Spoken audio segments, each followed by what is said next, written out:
కి స్వాగతం. సుమధుర ప్రఖ్యాత గాయకుడు తన గానంతో భారతదేశ ఖ్యాతిని చరిత్రలో నిలిపిన పద్మశ్రీ మహమ్మద్ రఫీ 42వ వర్ధంతి ఈ నెల 29న నెల్లూరులోని టౌన్ హాల్లో సాయంత్రం జరుగుతుందని ఎస్కే ఆసిఫ్ బాషా సయ్యద్ సమీ తెలిపారు. నెల్లూరుకు చెందిన జాకీర్ వారి బృందం సహకారంతో యాదే రఫీ ప్రోగ్రాంని ముందుకు తీసుకువెళ్తున్నారన్నారు. యాదే రఫీ ప్రోగ్రాంని నెల్లూరు టౌన్లోని ప్రజలు పాల్గొని జయప్రదం చేయాలని తెలిపారు. టాలెంట్ ఉన్న వారితో నెల్లూరులో మహమ్మద్ రఫీ పాటల్ని పాడించడం జరిగిందన్నారు. ఈ కార్యక్రమంలో ఎస్కే జాబిద్ తదితరులు పాల్గొన్నారు. ఆయన పాటల్ని ఆయన్ని గుర్తు చేసుకుంటూ ఆ సంగీత ప్రియుడిని, అలాగే భారతదేశంలో ఎంతమంది ఉన్నారో సంగీత ప్రియుల్ని అలరించడానికి ప్రతి దగ్గర కూడా ఈ యాదే రఫీ అనే కార్యక్రమాన్ని చేపట్టి భారతదేశం అంతా జరుగుతూ ఉంది. అలాగే నెల్లూరులో కూడా నాకు తెలిసి దాదాపు 94 నుంచి ఈ యాదే రఫీ అనే కార్యక్రమం గత సంవత్సరాల నుంచి రకరకాలుగా, అంటే రఫీ మన ఆసిఫ్ చెప్పినట్టుగా ఈరోజు టౌన్ హాల్లో రేపు 29న జరుగుతూ ఉంది. అలాగే ప్రతి సంవత్సరం కూడా ఆయన్ని మనం స్మరించుకుంటూ చేసే ఈ కార్యక్రమానికి నెల్లూరులో ఒక వాళ్ళే సుందర్ద్ భరే మేరే నాలే అనే ఆ పాట ఒకటి ఉంది.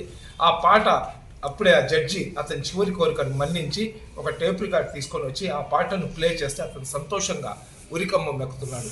ఒక మనిషి బ్రతకడానికి కానీ సావడానికి కానీ, ఒక మనిషి సంతోషంగా ఉండడానికి కానీ, ఏ మనిషి అయినా చిరాకుగా ఉన్నప్పుడు ఒక మంచి కోయల గొంతుతో ఒక మంచి గానం కానీ మాకు వినపడితే ఆ టెన్షన్ అంతా మేము వదిలేస్తాం.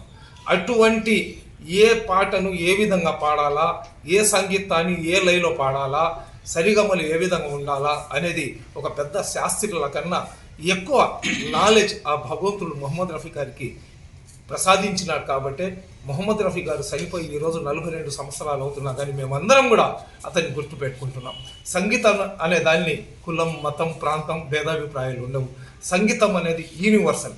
ప్రపంచంలో ఎక్కడైనా ఆ సంగీతం వినడానికి మనకు భాష రాకపోయినా కానీ ట్యూన్ బాగుంటే కాసేపు నిలబడి మేము పాట వింటాం. అటువంటి మహమ్మద్ రఫీ అన్ని భాషల్లో, దాదాపు భారతదేశంలో ఉన్న అన్ని భాషల్లో, తెలుగులో కూడా ఎన్నో ప్రియతమ అనే ఒక పాట ఉంది. ఎన్నో పాటలు. ఓకేనా?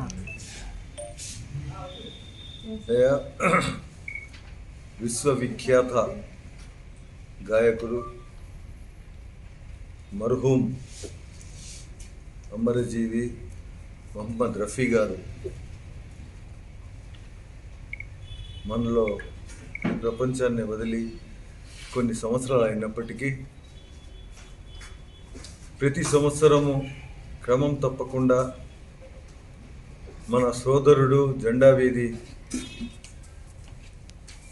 స్థానికుడు జాకీర్ గారు, వాళ్ళ బృందం జావీద్ గారు అయితేనేమి, రఫీ మన జీలు గారు అయితేనేమి, ఇట్లాంటి గాయకులందరినీ కూడాను కోఆపరేషన్తో జెండా వీధిలో స్టార్ట్ అయినటువంటి ఈ యొక్క యాదే రఫీ స్మరించుకుంటూ ప్రోగ్రామ్స్ చేస్తూ ఎంతో గొప్పగా కస్తూర్బా కళాక్షేత్ర దగ్గర నుంచి, టౌన్ హాల్ దగ్గర నుంచి, అదేవిధంగా అనిల్ గార్డెన్స్ వరకు కూడాను దాన్ని పెంచుకుంటా ప్రజల యొక్క ఆదరాభిమానాలను చూరగొనుకుంటూ ముందుకు తీసుకొని చాలా వరకు నడిపించుకొని పోయినారు.